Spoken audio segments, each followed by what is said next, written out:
Sekarang gue kasih contoh ya. Misalnya ini gue pindah lah ke negara sebelah aja biar lebih kondusif pembicaraannya. Kita ke Singapura. Let's say lu buang sampah gitu kan. Kalau lu buang sampah sembarangan, itu lu akan kena fine.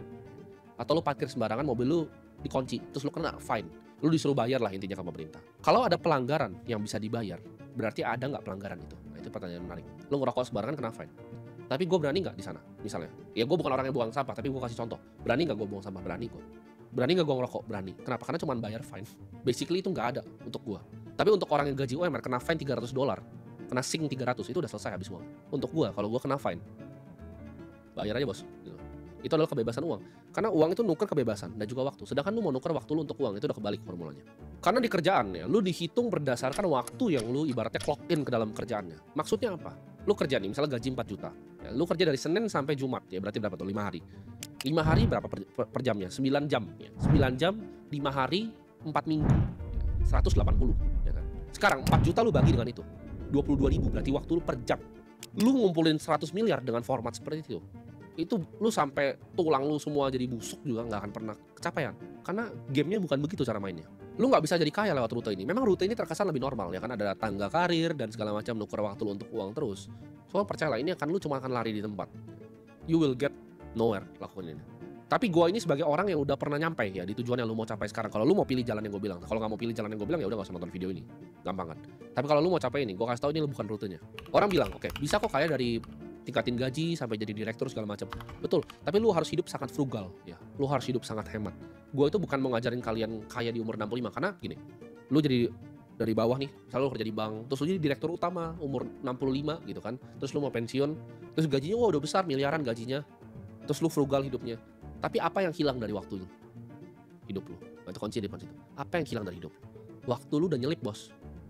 Lu tiba-tiba, gue udah 65 pensiun. Hal paling berharga di hidup lu itu udah slip away. Jadi itu bukan jalannya. Lu kalau mau jadi super kaya, lu harus lakukan itu di umur yang muda untuk benar-benar menikmati hidup ini. Lu nggak bisa kaya umur 65, itu gampang, semua orang bisa. Nothing special di direktur 65 tuh kan nothing special. Semua orang di sini gue yakin kalian pasti bisa ya. Dengan fokus di satu industri, cukup tekadnya pasti bisa. Tapi kalau kalian mau uang sebanyak itu yang lu nggak tahu bahkan ngapain dengan uang ya, lu nggak bisa pakai rute itu. Itu lu harus hidup frugal, baik-baikin orang, kalau meeting datang siap gitu. Ntar udah tua jadi komisaris independen, tetap datang-datang ke board meeting, itu nggak enak. Dan sekarang mungkin lu tanya ke diri lu setelah gue jelasin yang tangga karyawan tadi dan menabung di umur 65. Gimana sih ada cara orang yang sukses di muda ya kan? Mustahil kan lu pikirnya. Jawabannya apa? Mereka punya rumus dan jalan yang berbeda. Di sini gue akan ajarin kalian jalan yang gue ambil tadi ya. Nama jalannya adalah jalan kapitalisme. Ini cara kapitalisme bekerja. Ini kalian gak akan ketemu dimanapun. Kapitalisme itu adalah semua adalah market. Ya. Karyawan itu adalah market. Orang tua kalian adalah market. Semua adalah market. Manusia itu apa sih? Economic value sebenarnya. Dari sebuah market itu adalah manusia. Jadi semua orang yang kalian lihat di sekitar kalian, it's the market. Ya. Pasar modal, finansial itu juga market. Tapi manusianya sendiri itu juga market. Kalian bingung? Maksudnya apa? Lu akan dibayar, ya, lu akan dilempari uang sebesar value yang lu kasih ke market. Itu rumusnya. Bahkan bukan value kalau gue revisi, perceived value. Ya. Orang nganggep lu itu valuable atau enggak di market. Gue kasih contoh sederhana, Apple ini. Ini adalah contoh ya, value di market. Lu bisa nggak bikin seperti ini? Lu bisa nggak bikin shipping dari China se-efisien ini?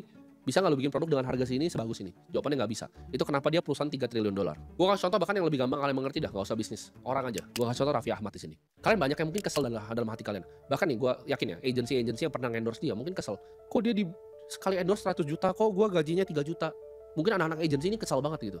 Ih, dia cuman postingnya begini. Tapi mereka lupa. Perceive value Raffi Ahmad di masyarakat itu lebih besar dibanding lu orang agensi. Lu itu gampang digantiin, Raffi itu nggak bisa digantiin. Kenapa jurnalis yang kerja di tempat gua yang tulis berita itu uangnya lebih banyak dibanding office boy? Karena semua orang, gua tarik orang asal di bawah, supir gua deh gua tarik sini, suruh ngepel, bisa di office boy. Perceive value di masyarakatnya rendah, atau di market gua sebutnya kapitalisme. Kalau misalnya jurnalis, lu perlu belajar untuk cara nulis dengan baik. Editor video, lu perlu bisa untuk mengoperasikan software seperti DaVinci. Itu ada skill yang masih dipelajari. Akuntan, lu harus bisa, lu harus ngerti perpajakan, lu harus ngerti bikin buku. Sedangkan office boy cuma ngepel, semua orang bisa. Ya. Jadi kalian paham di sini, perceive value lu di masyarakat itu sebesar apa. Gue kasih contoh artis lagi. Kalian pasti ngerasa mungkin beberapa waktu ya, selain Raffi Ahmad tuh banyak yang dulu terkenal, tapi sekarang udah lebih nggak terkenal. Karena value-nya mereka apa di masyarakat? Yaitu entertainment, ya, media dan entertainment. Masyarakat suka untuk nontonin keluarga-keluarga mereka. Tapi kalau yang nggak bisa bertahan di atas, akibatnya apa? Market akan value mereka lebih rendah, paham nggak? Makanya artis itu berganti terus. Ya. Siapa yang bisa stay on top itu sulitnya minta ampun. Karena ini free market, bebas, semua orang boleh untuk jadi artis ya kan. Asal lu mungkin ganteng, lu bisa ngomongnya bagus, lu bisa jadi artis. Perceived value-nya tinggi di masyarakat. Karena di permainan kapitalisme ini pemenang akan dapat semuanya. Jadi kalau Raffi itu pemenang di artis, dia akan dapat semua kuenya. Penting. Kalau lu trader yang paling jago di market finansial, lu akan dapat semua kuenya. Kalau lu Ken Griffin Citadel, lu bisa dapat semua kuenya. Ya. Ini bukan seberapa keras lo bekerja, kayak gue bilang tadi. OB itu kerja lebih keras lo mungkin. Dia bangun lebih pagi, ngangkatin galon, capek, bolak-balik. Tapi kenapa jurnalis yang cuma duduk bisa dapat uang lebih banyak? Sederhana. Jawabannya perceived value. Jadi kalau lu mau dapat uang sebanyak-banyaknya, tingkatin value lu di market. Nah, pertanyaan emasnya sekarang lu mikir gitu. Oke, ya gue ngerti. Tapi gimana caranya gue bisa tingkatin value gue di market? Jawabannya, kalau ini kan gue mau bilangnya kaya dari usia yang muda ya. Lo harus cari industri yang paling revolusioner untuk create sebuah value. Contohnya Rockefeller zaman minyak, kayak gue sering bilang, Vanderbilt zaman dulu, Bill Gates dengan softwarenya, Airbnb. Lo harus di industri paling depan. Karena capital yang berani diresiko akan sama para investor. Ya. Di industri yang paling depan, industri masa depan itu banyak ya. Namanya kita sebut risk capital. Capital yang siap untuk rugi. Mereka berani untuk betting the next Amazon, the next Microsoft besar. Ya. Dan lo bisa mendapatkan uang di sana. Gue kasih contoh usaha sederhana ya. Usaha ini akan gue pakai idenya yang gue miliki untuk kita bahas sampai akhir. Mau buat nih misalnya, ini video seperti ini. Ya. Permasalahan yang gue punya apa sekarang?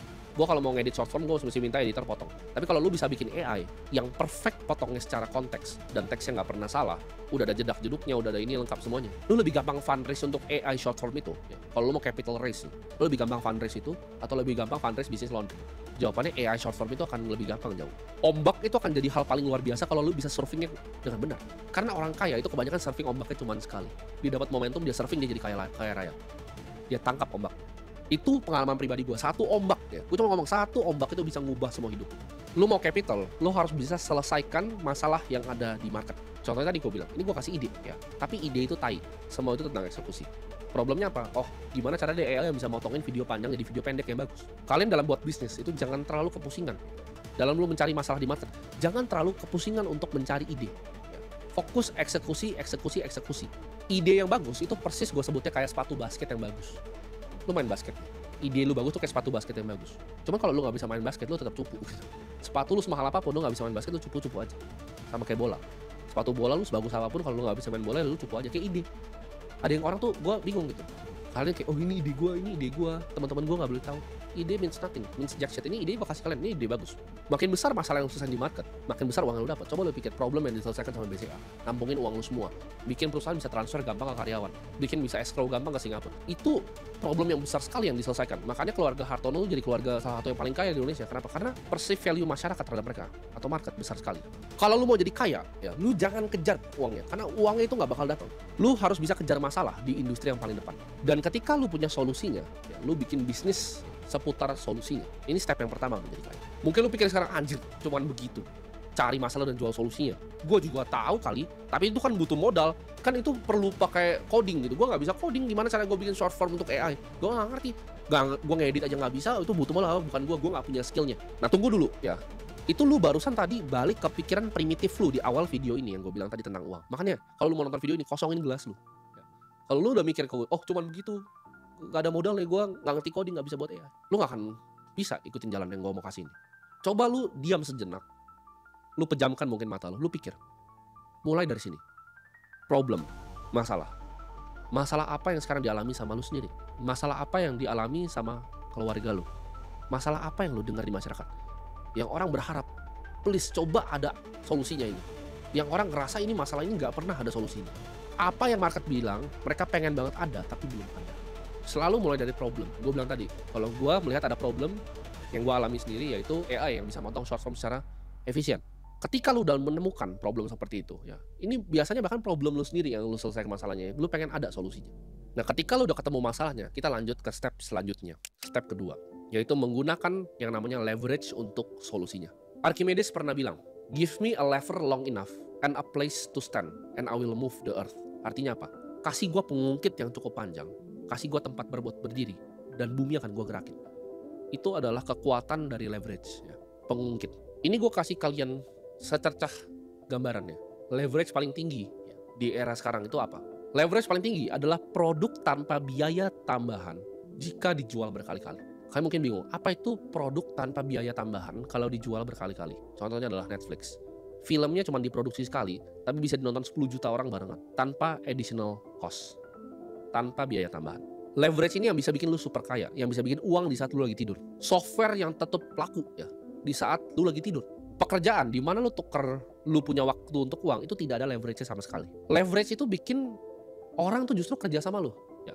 Leverage itu bikin lu punya karyawan ya. Dari hasil produk ya, solusi yang lu jual tanpa ada biaya tambahan per marginal cost of produknya. Keuntungan dari situ lu pakai untuk bayar waktunya orang. Itu adalah leverage. Orang kerja untuk lu. Itu leverage. Ini gue kasih gambaran ya, bisnis yang punya leverage, solusi yang punya leverage. Oke, masalah orang apa? Masalah orang adalah misalnya contohnya dia nggak bisa ngiklan.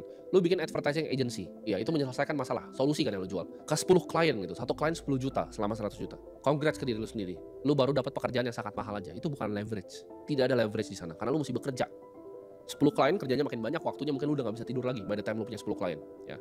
Lu baru kehilangan leverage di hidup lu. Sedangkan kalau lu bikin software, gimana caranya nembak Facebook Ads ya, langsung targeted the pixelnya. Ini mungkin kalau anak-anak advertising pasti tahu. Itu dia bisa langsung AI, A/B testing ya. Headline-nya apa, kopinya apa, kreatifnya apa. Semuanya pakai AI tuh. Terus dia hitung ROAS-nya ini berapa yang paling efisien. Itu lu bisa jual 10 juta per bulan yang sama ke 100.000 orang sambil lu tidur.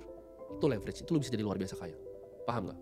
Kalau lu cuma tukar waktu lu untuk uang, agency 10 juta per bulan, 10 orang lu kerjain sendiri. Itu lu 100 juta. Itu kaya menurut sebagian banyak orang, tapi bukan kaya yang gua maksud di sini. Tapi kalau lu bisa bikin 10 juta per bulan, itu dikali misalnya gak usah 100.000. 1.000 orang. Lu bikin uang per bulan udah berapa? Dengan software AI lu itu. Itu gambaran dari leverage. Itu kenapa Bill Gates bisa luar biasa kaya. Karena semua perusahaan yang gua tahu di gedung ini dari atas sampai bawah, itu pasti ada install Microsoft di sini. Pasti ada pakai Excel, pasti ada pakai presentation. Delegasi itu juga adalah format dari leverage. Mau lu ngerasa lu yang paling jago di dunia ya. Gue juga dulu pernah ada di tahap yang gue pengen ngedit video sendiri gitu. Mau lu sejago-jago di dunia, percaya ada orang lebih jago dari lu. Delegasi ya, format dari leverage. Ketika lu udah lihat sebuah problem di masyarakat kayak tadi, oh orang nggak bisa potong ngedit ini dengan cepat ya, lu bikin solusinya, lu coding gitu, lu buat solusinya, lalu lu balut solusinya dengan leverage tadi, produk yang tidak ada biaya tambahan per satu unit dari costnya. Itu lu akan jadi luar biasa kaya dan uang itu akan dilemparin ke lu. Nah sampai tahap ini aja sebenarnya lu udah bisa mendapatkan 100 miliar. Tapi kan video ini gue mau bahas rahasia beneran tentang uang ya. Jadi yang gue mau kasih ini nggak cuman di depan, tapi ini yang pengetahuan gue pribadi tentang uang. Ketika lu udah punya bisnis, gue sebutnya ya, usaha ini tadi, ada problem di masyarakat beneran, lu berikan solusinya ke mereka, lu balut dengan semua leverage yang gue sebut tadi. Dengan pengukit tadi, saatnya masuk ke part 3. Jadi kaya raya, mampus-mampus, luar biasa kaya. Lu bakal mikir, mungkin gue ngomong, oke, abis bikin duit dari bisnis lu investasi gitu. Enggak. Gue nggak bahas tentang itu. Itu semua orang juga tahu. Tapi ini gue akan kasih rahasia kenapa Pak Prayogo Pangestu bisa jadi orang paling kaya nomor 1 di Indonesia. Kenapa gue bilang tadi, keluarga Jarum, Hartono family itu bisa jadi kaya sekali di Indonesia. Ini adalah tahap paling akhir dari sistem kapitalisme ini. Kalau mesin lu udah jalan, mesin lu, gue sebutnya mesin aja deh. Mesin lu udah jalan, yang tadi gue bilang, kuncian tadi ada leverage-nya, semua udah jalan, udah ada karyawannya, udah ada sistemnya, udah ada manajemennya. Ketika mesin lu udah jalan, bikin orang lain tertarik untuk punya bagian kecil dari mesin lu. Itu rahasianya. Hal paling berharga yang lu punya dalam bisnis lu, itu adalah equity atau saham. Kepemilikan lu di dalam bisnis lu sendiri. Ini yang bikin orang tuh bisa jadi super konglomerat. Mereka memanfaatkan market yang paling efisien, yaitu pasar modal. Gimana caranya mendapatkan uang publik untuk monopoli pasarnya lagi. Ya, ini yang Warren Buffett lakukan.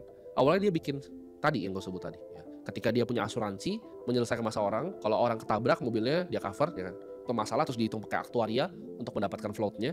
Itu adalah masalah yang diselesaikan. Dengan solusinya dia berupa Geico, dapat uang. Dia buat ini dalam format Berkshire Hathaway. Lalu apa yang dilakukan? Dia bikin orang lain tertarik dengan kepemilikan Berkshire Hathaway. Jadi uang ditaruh ke dia, uang dari asuransi masuk ke dia, uang publik masuk ke dia bebas berinvestasi. Dia bebas untuk mendapatkan return on invested capital, ROIC. Bikin orang lain pengen berpartisipasi dapat bagian kecil dari equity lo. Ini hal yang powerful sekali. Kenapa? Contohnya seperti ini. Gue punya perusahaan nih, saya gue punya bank ya. Gue punya bank yang sudah IPO. Gue janjiin nih ya, 3 bulan lagi gue akan ada program seperti ini. Gue akan develop misalnya aplikasi wealth management seperti ini. Gue ngomong tuh di shareholders meeting, gue taruh di presentasinya, earnings call gue kasih tahu juga target gue mau seperti apa. Apa yang terjadi dengan publik? Kalau publik percaya dengan gue sebagai manajemen, dia akan kasih uangnya kan. Ketika dia kasih uangnya, uang itu baru gue pakai untuk bikin produknya beneran. Ngerti gak lo? Ini gila banget gitu.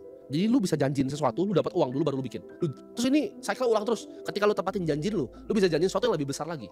Karena dunia ini semua itu panggung sandiwara, dan gue kasih tahu, it's all a Ponzi scheme.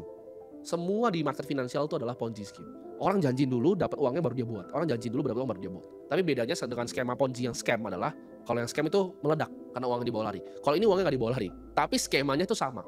Lu janjiin orang dulu. Itu kan perusahaan TBK seperti itu. Oke, gue ada tanah sebesar ini, saya akan bangun loh, belum saya bangun. Tapi orang udah berbondong-bondong untuk beli sahamnya. Paham gak kalian? Ini salah satu yang disebut naga juga nih, usahanya seperti itu. Dia janjiin, oke, saya punya tanah sebesar ini nih, ya. Saya akan develop sekian. Kalian hitung ya, per meternya itu rumah itu bisa misalnya 15 juta sampai 20 juta per meter. Tanah land bank saya sebesar ini, saya akan develop. Kamu percaya nggak saya akan develop? Oke, saya percaya karena kamu naga. Saya kasih uangnya. Akhirnya apa? Jadi ke develop beneran. Itu stage akhir dari kapitalisme. Lu manfaatkan uang dari publik. Karena setiap kali lu beli saham, yang menang tuh siapa? Yang punya sahamnya. Ya. Ini kenapa orang miskin tuh sebenarnya kalau nggak punya mindset yang sulit kaya. Ketika lu belanja ke supermarket, yang punya supermarket tuh orang kaya. Ketika lu dapat gaji, ya lu dapat gaji nih. Lu oke, saya mau berinvestasi. Lu investasi ke siapa? Orang kaya lagi, dia lagi yang lu sumbang. Lu sumbang semua uang lu, semua energi lu ke dia. Karena lu tidak mengerti framework yang gua ajarin di sini. Ini spiral kekayaan yang menuju tak terbatas kayak tadi. Gue punya lahan, gue mau develop begini, minta uangnya dulu. Ini yang dilakukan sampai level tertinggi, Nvidia. Oke, gue mau buat chip Blackwell, sahamnya duret.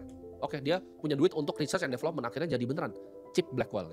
Kenapa Jensen Huang bisa sekaya itu? Karena dia punya bagian ya dari semua Nvidia. Dia punya equity. Equity is the most important thing yang lo harus punya. Dia master dari semua yang gue bahas di sini. Ibarat kalau dulu ada gold rush, orang nyari emas, dia itu jual shovelnya. Semua orang berbondong-bondong ke AI. Oke, problemnya apa? AI itu membutuhkan chip yang sangat luar biasa baik. Dia create solusinya, keluarin Blackwell, cecer. Microsoft beli banyak. Dia dapat uang. Lalu dia janji lagi mau bikin apa ke depannya. Dia dapat uang, ntar jadi kenyataan beneran. Ya. Itu siklus spiral menuju orang paling kaya di dunia. Makin besar perceive value lu. Jensen Huang itu value besar sekali. Perceive value masyarakatnya makin besar, uang akan dilempar ke lu. Pahami benar yang gue bilang di video ini. Kalau kalian nggak paham bagian-bagian ini, gue ngerti. Coba ulangi lagi. Sampai 10 kali aja lu ulangi video ini. Lu resapin betul-betul. Dan gue janji, lu akan bisa dapetin uang lebih banyak dari yang lu pernah bayangin di hidup lu. Kalau lu benar-benar ngerti yang ngomong. Karena gue yakin yang ngerti ini cuma 0,0001 sebenarnya. Yang benar-benar, dia ada momen kliknya gitu ketika nonton ini. Lu bisa capai semua mimpi lu untuk lunasin KPR orang tua lu, bahkan beliin mereka penthouse, beli supercar, beli 10 supercar. Turun ke garasi sampai yang panasin tuh udah supir gitu. Udah kayak gue di bawah tuh, yang panasin supir, gue gak pernah pakai mobilnya bahkan. Lu akan dapet uang lebih banyak dari yang lu bahkan bisa hamburkan. Tapi gue kasih tahu ya, kan gue tadi bilang ada 2 pilihan kan. Lu makan pilnya nih ada 2 pilihan. Lu mau jalan yang tadi, yang lu mau nuker waktu lu dengan uang tapi lebih aman secara masyarakat, atau lu mau ikutin yang masalah gue, cari problem, balut solusi dengan leverage, lalu main di capital market. Tapi gue kasih sini, ya. Di ujung jalan yang indah ini yang kalian bayangin, itu semua tidak seperti yang kalian bayangkan di ujung sana. Tidak sesenang itu di ujung sana. Tapi itu untuk hari lain kita bahasnya. Semoga bermanfaat.